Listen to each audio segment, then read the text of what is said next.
Good morning all of you. चलिए शुरू करते हैं आज की क्लास। जैसा कि लास्ट क्लास में हमने शुरू किया था, हरिवंश राय बच्चन का चैप्टर था अपना और पाठ का प्रारंभ हो गया था। 2 पद हमने ले भी लिए थे। कविता का नाम था आत्मपरिचय। तो थोड़ा एक बार फटाफट मैं बता देता हूँ उनके जीवन परिचय से संबंधित आपको कि हरिवंश राय बच्चन जी जो थे, कविवर हरिवंश राय बच्चन का जन्म 27 नवंबर सन 1907 में इलाहाबाद में हुआ था। उन्होंने इलाहाबाद विश्वविद्यालय से, इलाहाबाद यूनिवर्सिटी से इंग्लिश में एमए की परीक्षा उत्तीर्ण की। इनकी जो पीजी डिग्री थी वो इंग्लिश के साथ थी। 1942 से 1952 तक यहीं पर प्राध्यापक रहे। लेक्चर कॉलेज जो यूनिवर्सिटी थी उसमें वो वहाँ पर लेक्चर प्रोफेसर के तौर पर उन्होंने काम किया।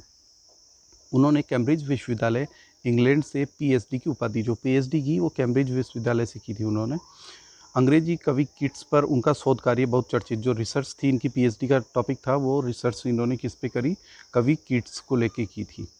वे आकाशवाणी के साहित्यिक कार्यक्रमों से संबद्ध रहे और फिर विदेश मंत्रालय में हिंदी विशेषज्ञ के तौर पर, जो फॉरेन मिनिस्ट्री थी उसमें उन्होंने हिंदी के विषय विशेषज्ञ के तौर पे इन्होंने काम किया। उन्हें राज्यसभा के लिए भी मनोनीत किया गया। जो राज्यसभा है, भारत की राज्यसभा है, उसके लिए उन्होंने, संसद का जो एक उच्च सदन है उसके लिए उनको मनोनीत किया गया था। राज्यसभा में 12 लोगों को मनोनीत किया जाता है राष्ट्रपति के द्वारा। उनमें से जैसे कला, संगीत या किसी भी क्षेत्र में, खेल के क्षेत्र से भी लेने लग गए, जो अपना विशेष योगदान रहता है जिनका, उनको 12 लोगों को, ऐसे 12 लोगों को मनोनीत किया जाता है। जैसे आपके सचिन तेंदुलकर है, वो खेल क्षेत्र से गए हैं अभी। 1976 में उन्हें पद्म भूषण से अलंकृत किया गया। ये पद्म भूषण जो पुरस्कार है, ये थर्ड नंबर का उच्च पुरस्कार है। आपका भारत रत्न वो सबसे ऊपर है, फिर पद्म विभूषण, फिर पद्म भूषण और पद्मश्री उससे नीचे आता है। तो ये पद्मश्री के बाद पद्म भूषण आता है। तो नीचे से सेकंड नंबर का पुरस्कार है वो उनको मिला था। 2 चट्टानें नमक रचना पर उन्हें साहित्य अकादमी ने भी पुरस्कृत किया। जो हिंदी भाषा क्षेत्र के रूप में एक साहित्य अकादमी जो है, उन साहित्य अकादमी के द्वारा भी उनको 2 चट्टानें जो रचना है उनकी, उसके लिए साहित्य अकादमी पुरस्कार प्राप्त हुआ था। और उनका निधन है वो कब हुआ, 2003 में मुंबई में। ठीक है, ये थोड़ा शॉर्टली आपको परिचय एक बार फिर से बता दिया। अब शुरू करेंगे हम इनके आत्म परिचय कविता से। पद, तीसरा पद है, 2 पद हमने पढ़ लिए थे, तीसरा पद है जिसकी थोड़ी बताता हूँ मैं यौवन का उन्माद लिए फिरता हूँ, उन्मादों में अवसाद लिए फिरता हूँ, जो मुझको बाहर हंसा रुलाती भीतर में हाय किसी की याद लिए फिरता हूँ। कर यत्न मिटे सब सत्य किसी ने जाना, नादान वही है हाथ जहाँ पर गाना, फिर मूड न क्या जग जो इस पर भी सीखे, मैं सीख रहा हूँ सीखा ज्ञान भुलाना।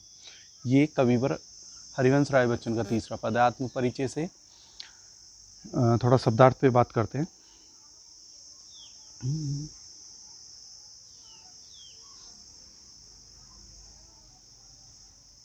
यौवन जो शब्द आया है, यौवन शब्द आया है, उसका मतलब है जवानी।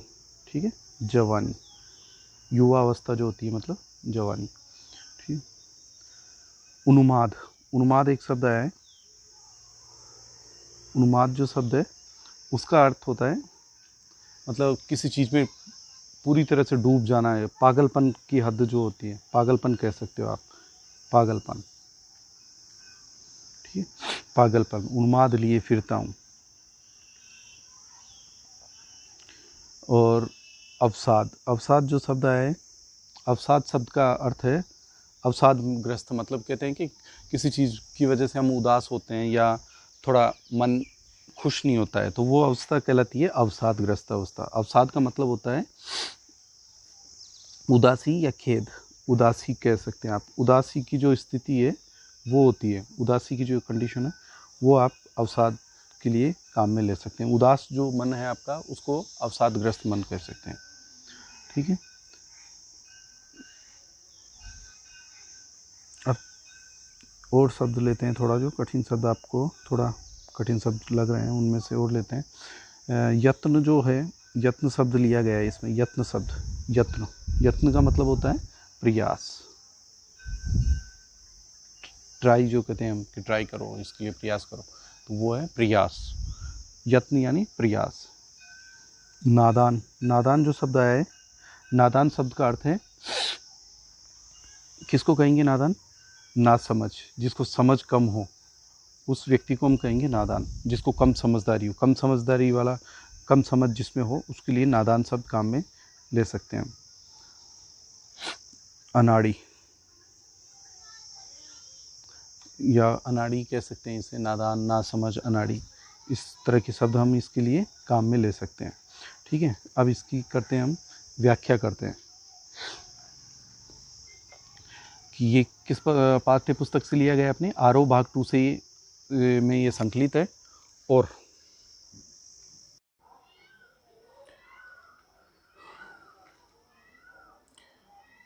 आरोह भाग 2 से संकलित कविता आत्मपरिचय से उद्धृत है। इसके रचयिता कौन होंगे? अमिताभ बच्चन के पिताश्री हरिवंश राय बच्चन। व्याख्या करते हैं कि कवि कहता है कि उसके मन पर जवानी का पागलपन सवार है। मैं यौवन का उन्माद लिए फिरता हूँ। कि मैं क्या है, कवि अपने लिए कह रहा है कि मेरे मन पर जवानी का पागलपन सवार है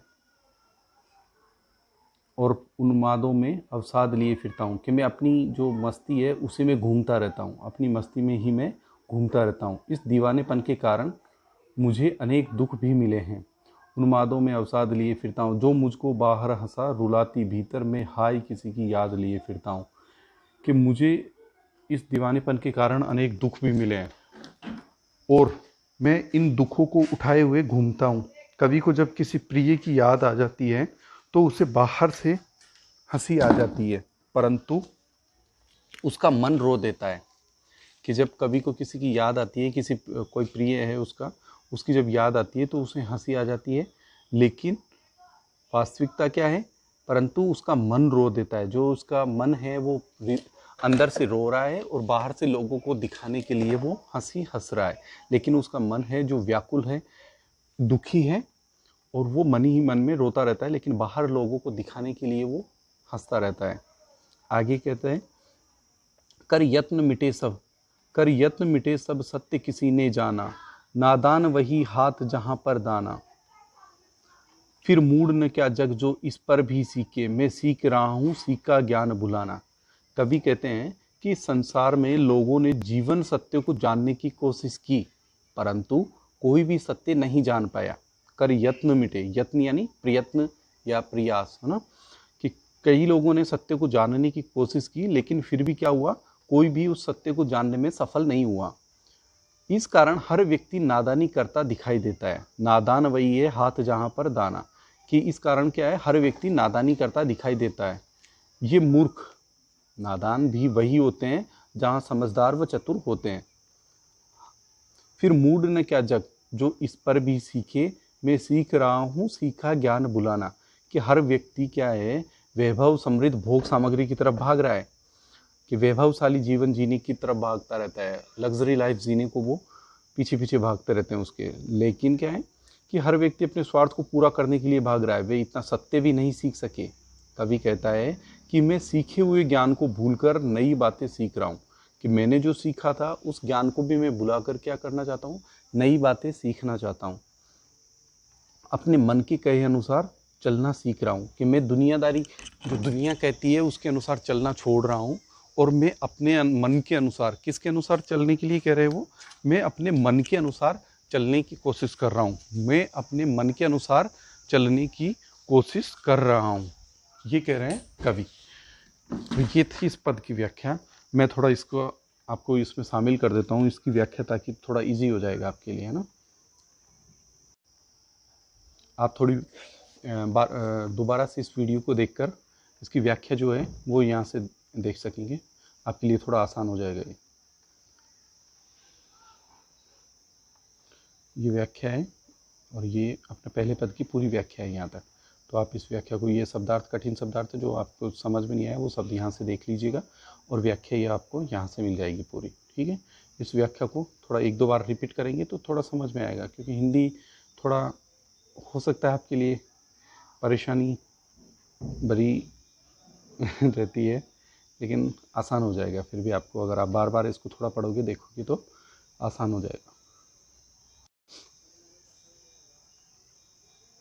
ठीक है, ये पेज मैं इसमें शामिल कर देता हूँ ताकि आसान होगा आपके लिए। एक बार देख लीजिएगा इसे आसानी से, पॉज मार के वीडियो को इसको पढ़िएगा। ठीक है, चलते हैं अगले पद पे, है ना। अगला पद है मैं और जग। मैं और जग, और कहाँ का नाता, मैं बना बना कितने जग रोज मिटाता, जग जिस पृथ्वी पर जोड़ा करता वैभव। जग जिस पृथ्वी पर जोड़ा करता वैभव, मैं प्रति पग से उस पृथ्वी को ठुकराता। मैं निज रोदन में राग लिए फिरता हूँ, शीतल वाणी में आग लिए फिरता हूँ। हो जिस पर भूपों के प्रसाद निछावर, मैं वह खंडर का भाग लिए फिरता हूँ। क्या कह रहा है कवि कि मैं और जग, और कहाँ का नाता, मैं बना बना कितने जग रोज मिटाता, जग जिस पृथ्वी पर जोड़ा करता वैभव, मैं प्रति पग से उस पृथ्वी को ठुकराता। थोड़ा पहले कठिन शब्दार्थों पे बात करते हैं। कठिन शब्द लेंगे हम इसमें। कठिन शब्द, पहला कठिन शब्द जैसे नाता, समझ में आ रहा है आपको। नाता शब्द जो दिया है, नाता शब्द का अर्थ है संबंध, रिलेशन जो है। नाता किसके साथ क्या रिश्ता है, रिलेशन क्या रिलेशन है, वो बताना चाह रहे हैं यहाँ पे कवि कि मेरा क्या जो नाता है, क्या रिश्ता है, उस पर बात कर रहे हैं।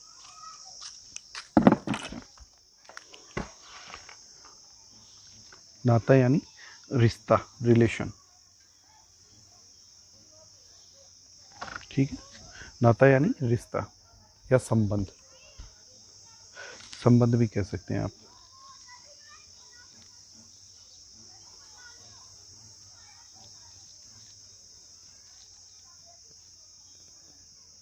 ठीक है, संबंध भी, नाता शब्द के लिए संबंध भी काम में ले सकते हैं। वैभव, वैभव जो शब्द है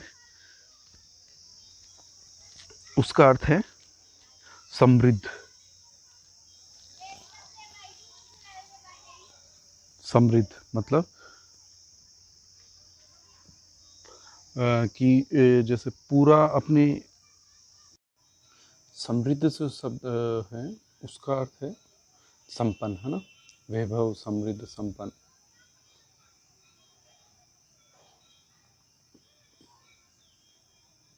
वैभव, समृद्ध या संपन्न। ठीक है, संपन्न। तो और जो एक शब्द आया है रोदन,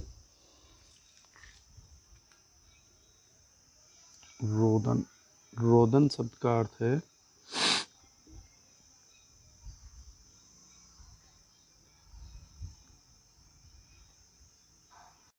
रोना। रोदन शब्द का अर्थ है रोना।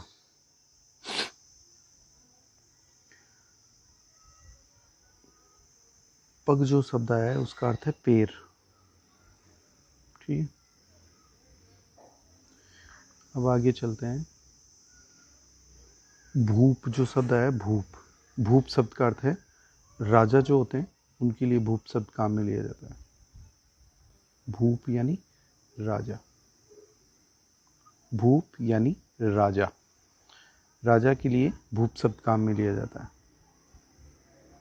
भूप यानी राजा। ठीक, और जो उसका महल होता है उसको क्या कहते हैं, प्रसाद यानी महल। प्रसाद जो है उसको, पैलेस जो है, किंग का जो पैलेस है उसको क्या कहेंगे, प्रासाद। एक प्रसाद होता है, एक प्रासाद होता है। तो ये कौन सा प्रसाद है प्रसाद एक जो हम किसी पूजा पाठ वगैरह में जो हम बांटते हैं वो प्रसाद होता है। और ये कौन सा प्रासाद है, इस पे आ की मात्रा लगी है। प्रासाद यानी महल होता है, पैलेस जो होता है राजा का। ठीक है, चलिए अब इसकी व्याख्या करते हैं। इसकी व्याख्या पे बात करते हैं।